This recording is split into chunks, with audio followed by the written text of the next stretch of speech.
How long does a business need to keep its records? We're going to go through the 4 specific types of records and how long you should keep them. As entrepreneurs and business owners, we know that if we have a clear plan, anything becomes possible.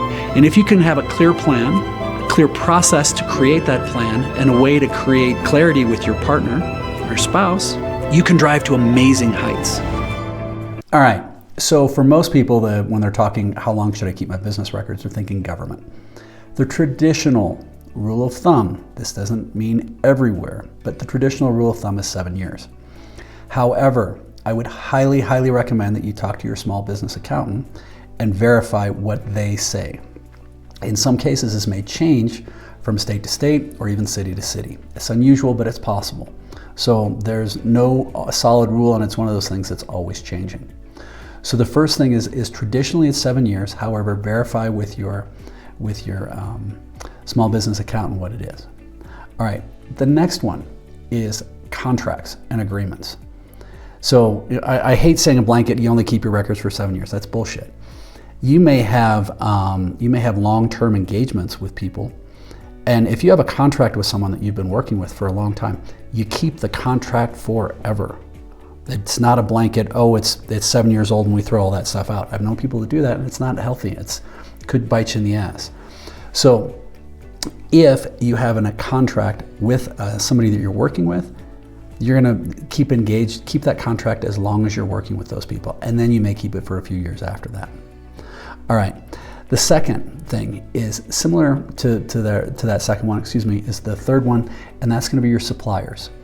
If you have long-term suppliers that you've been working with, keep those contracts with them over a long period of time. And candidly, I like to keep those for a long period of time because it allows you to go back and see the evolution of what's been happening and how often things have changed prices and how often they've grown or adjusted.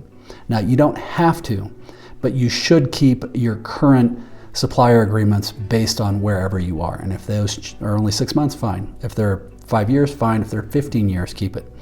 But having those supplier agreements in the unlikely event that something comes to a litigious end you need to address, you want to be aware of that. Okay, and then the last one is anything that you have that's investment based. Anything that's investment based, you're going to want to hold on to those as long from the origination. Whatever origination you do with the investment, it's going to have certain reasons for cost basis, for changes, for all sorts of things. And you hear stories of people who have, oh, my great granddad happened to find this actual paper stocks for the railroad from 100 years ago, and now they're worth $1 gazillion.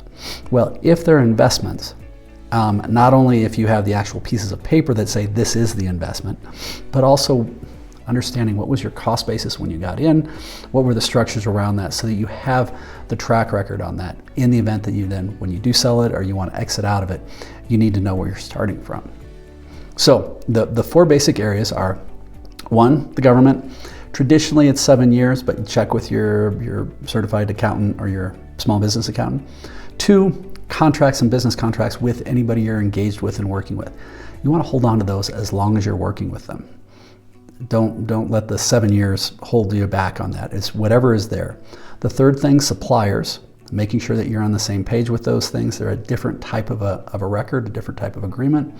And then lastly, any investments that the organization makes, you want to keep those. Make sure you understand those.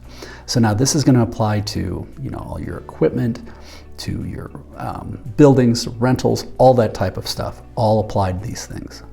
So ideally you found some value in this, and we actually go through and we have a whole course at aspiringsolopreneur.com that can help you very safely check out all these things, build a great team of advisors before you ever even start your business, so you can make sure that you're gonna, when you step, you're doing great. And if you're already in it and you're feeling a little over your head, great way to go through and help you clean that out. So please subscribe to the channel. Thank you very much for investing the time. If you have any comments, let us know.